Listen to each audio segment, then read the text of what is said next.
Open the first Nancy Drew book, the real one, 1930, and turn to the title page, The Secret of the Old Clock, and underneath, the author's name, Carolyn Keene. There is no Carolyn Keene. There never was. No birth certificate, no grave, no photograph, because she was never a person. She was a name a company owned. And the woman who actually sat at a typewriter and wrote that book was a 24-year-old newspaper reporter from Iowa named Mildred Wirt, who was paid a flat fee, signed away every right she had, and was not allowed to tell a soul. She kept that secret for about 50 years. And the day it finally broke, she was a witness, under oath, in a federal courtroom in New York. So here is the case. The most famous girl detective in America spent her whole career solving other people's mysteries. The biggest one was hers. Who really wrote Nancy Drew? You think you know this story. You grew up with the blue roadster and the Titian hair and that confident girl who was never afraid of anything. And you were told a woman named Carolyn Keene wrote it. Her name is on every cover. Hundreds of millions of copies, almost a century, 17 languages. But Carolyn Keene is the answer to the wrong question. It's not a person, it's a mask. And behind it is one of the strangest authorship stories in American publishing. A fiction factory, a giveaway contract, two different women who both got called Carolyn Keene, and a book that was quietly rewritten so the version you read isn't even the version that was written. So let's put the book in the dock. The charge is simple, that Carolyn Keene wrote Nancy Drew. And the evidence is going to show that the truth was sitting at a desk in Toledo, Ohio, the whole time, saying nothing because she'd signed a paper that said she couldn't. Let me lay it out in order. Start with the machine, because Nancy Drew didn't come from an author, she came from a factory. Around 1905, a New Jersey writer named Edward Stratemeyer figured out something nobody else in children's publishing had. The demand for cheap, thrilling, 50-cent kids' books was effectively bottomless, and you did not need to be a great writer to meet it. You needed a system. So, he built one. He called it the Stratemeyer Syndicate, and it worked like an assembly line. Stratemeyer himself would write a short outline, just a few single-spaced pages. Here's the heroine, here's the town, here are the chapters, here's the cliffhanger on every third page. Then, he'd mail that outline to a freelance writer, who had a few weeks to turn it into a full book. The writer got a flat fee, no royalties. And here's the part that matters. The book did not come out under the writer's name. It came out under a house name, a pseudonym the Syndicate invented and owned. You already know these names. You just didn't know they were corporate property. The Hardy Boys were written by Franklin W. Dixon, Tom Swift by Victor Appleton, the Bobbsey Twins by Laura Lee Hope. None of them existed. They were brands, and behind each one was a rotating crew of anonymous writers, each paid a flat fee to sound exactly like the last writer. The author was interchangeable on purpose. Stratemeyer was blunt about what those pen names were. They were, in his words, my business property. Librarians of the day were horrified. They thought this mass-produced formula stuff was rotting children's brains. One famous attack in 1914 was literally titled "Blowing Out the Boys' Brains." Stratemeyer didn't care. He was selling millions of books to kids who loved them, and he'd take that fight any day.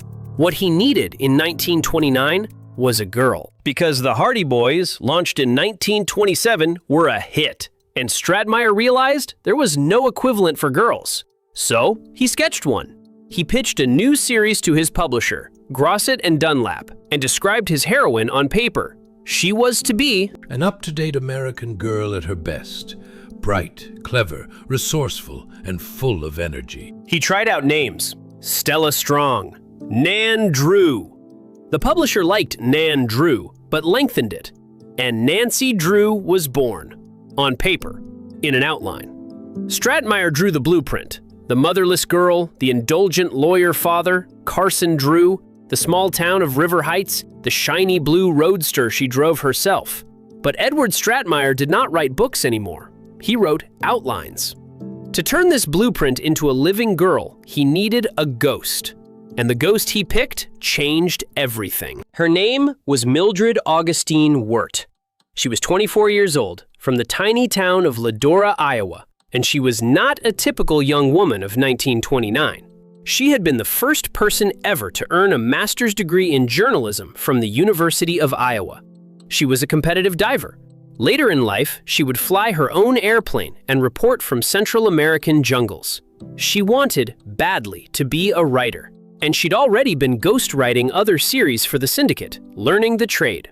So when Stratemeyer's Nancy Drew outline landed on her desk, Mildred Wirt took the blueprint of a bright, clever, resourceful girl and gave her something the outline never could: a spine. Here is how she described what she was after years later. I wanted to do something different. The heroines of girls' books back then were all namby-pamby. I was expressing a sort of tomboy spirit. And you can feel it on the very first page of the 1930 book. The original Nancy Drew, Mildred's Nancy, is 16 years old, with a golden bob, and the first words out of her mouth are about money and justice. It would be a shame if all that money went to the Tophams. She drives too fast, she talks back to grown men, she walks into danger alone and doesn't wait for anyone's permission. In 1930, that was close to revolutionary. Mildred Wirt wrote a girl who acted like the hero of her own life. Generations of women would later say that girl was the reason they believed they could be anything. And Mildred Wirt's name was on exactly none of it. Here are the terms of the deal, because the terms are the whole case. For writing The Secret of the Old Clock, Mildred Wirt was paid a flat fee, about $125. That was it. No royalties. Not 1 cent of the tens of millions of copies that would sell over the next 90 years. Not from the films, not from the lunchboxes, not from anything. She described the arrangement plainly herself. As Ghost, I received $125 to $250 a story, all rights released. All rights released. The book wasn't hers. The name on it wasn't hers. Carolyn Keene belonged to the Syndicate, like a logo. Now, I want to be honest with you, because this channel doesn't trade in tidy myths. You'll sometimes hear that she was sworn to some dramatic, lifelong vow of silence. The paperwork is plainer than that, and somehow colder. She simply signed away the right to ever call the book hers. The pen name was company property. She agreed never to use it. There was no oath, there was just a contract, and $125. And the understanding that the author of Nancy Drew would be a woman who did not exist. And here's the thing, Mildred Wirt was fine with it. At the time, it was a good gig.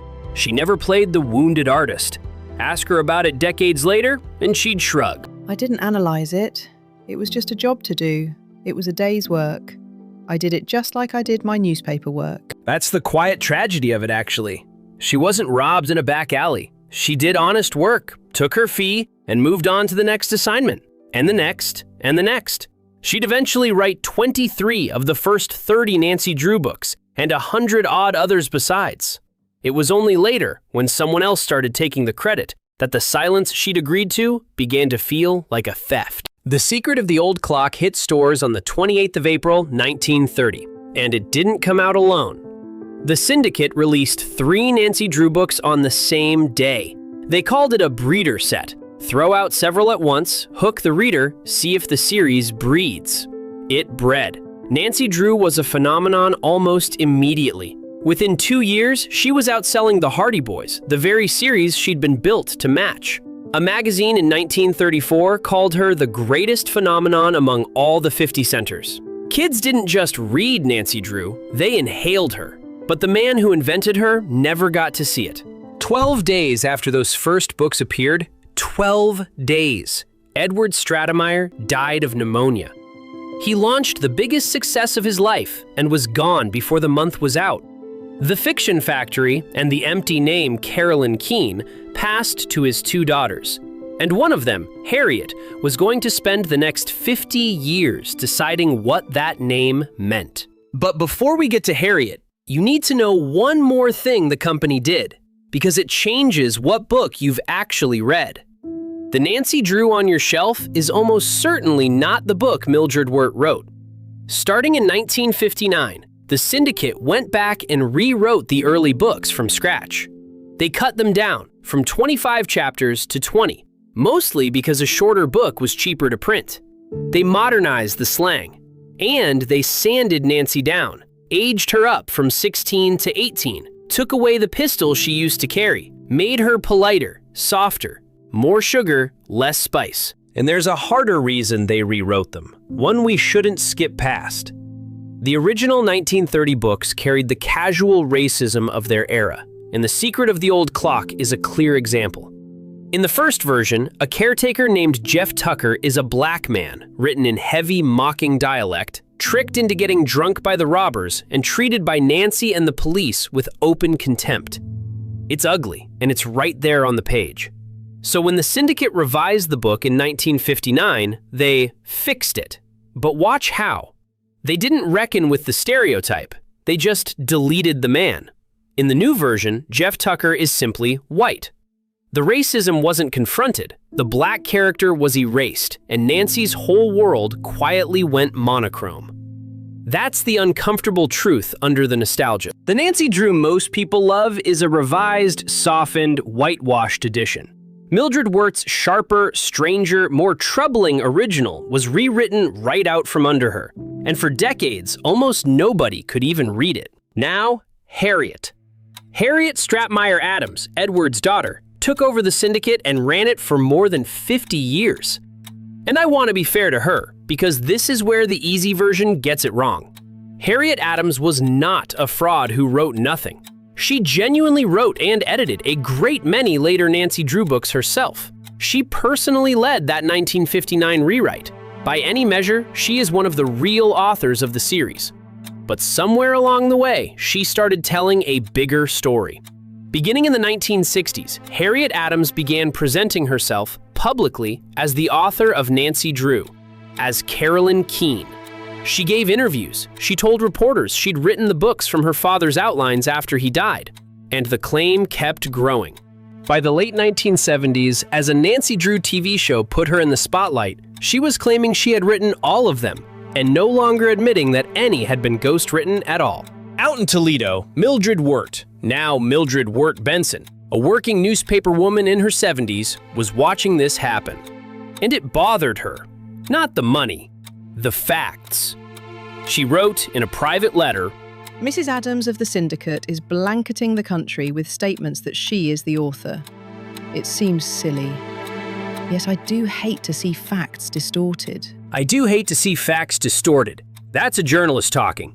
Mildred Wirt Benson knew exactly who had typed the first words of Nancy Drew. She'd done it herself for $125 in 1929. But she'd signed that paper. The name was never hers to claim. So for 50 years, she said nothing publicly and watched someone else take the bow. What finally forced the truth into the open wasn't justice.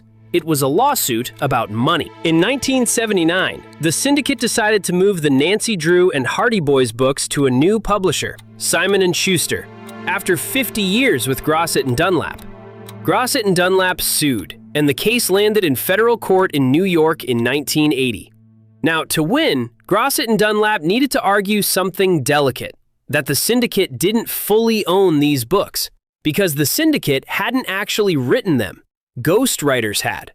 And to prove that, they needed a real, living ghostwriter to take the stand. They found the only major one still alive, Mildred Wirt Benson. She almost slipped through history unnoticed, by the way. The only reason anyone outside the Syndicate even knew her name was a researcher named Jeffrey Lappin, who'd spent years chasing a clue he found, as a young man, penciled in the margin of a library book. The name Mildred Wirt next to Carolyn Keene. He'd tracked her down, and when the lawsuit came, he made sure she knew. So in 1980, in a New York courtroom, the woman who wrote the first Nancy Drew book finally testified, under oath, that she had written it. 2 full days on the stand. As she put it afterward, I was on the stand for 2 days, so my entire story is on the record. On the record. After 50 years. And there's a detail from that courtroom that says everything. Harriet Adams was there too. And when the 2 women, the public Carolyn Keene and the original one, were brought face to face, Adams, who had been telling the world for years that she was the author, reportedly looked at Mildred Wirt Benson and said, "I thought you were dead. I thought you were dead." That's what it takes to keep a secret like this for half a century. The real author has to be, for all public purposes, already gone. A ghost. That 1980 trial did something no Nancy Drew book ever managed. It told the public, for the first time, that the Stratemeyer Syndicate existed at all. That Carolyn Keene was a corporate pen name. That there had been an assembly line. That the beloved single author was a fiction. Grosset and Dunlap actually lost the larger fight. The Syndicate kept the right to take its new books elsewhere. But Mildred Wirt Benson won the only thing she'd ever really wanted. The record. The truth in a transcript where no one could rewrite it. So go back to where we started, to that title page, and the name that belonged to no one. We put The Secret of the Old Clock in the dock, charged with a simple lie, that Carolyn Keene wrote it. And the evidence is in. Carolyn Keene was a mask the company owned. The blueprint was Edward Stratemeyer's. Many of the later books, and the version you grew up with, were Harriet Adams's. But the first one, the sharp, fast, fearless original, was written by Mildred Wirt, a 24-year-old reporter from Iowa, for $125 and the price of her own name. She never got rich from Nancy Drew. She never wanted credit badly enough to break a contract over it.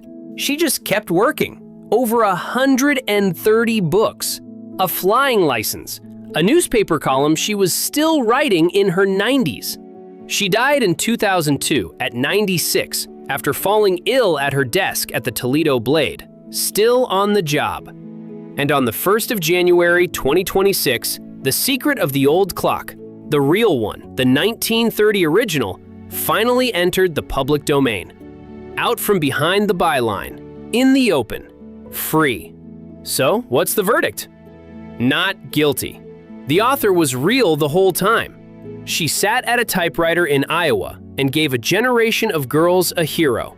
And then she handed over her name, took her fee, and let a woman who never existed sign her work. The secret of the old clock was never the will hidden inside it. It was the name on the cover. And the woman who knew the answer was telling the truth the whole time. We just weren't allowed to hear her.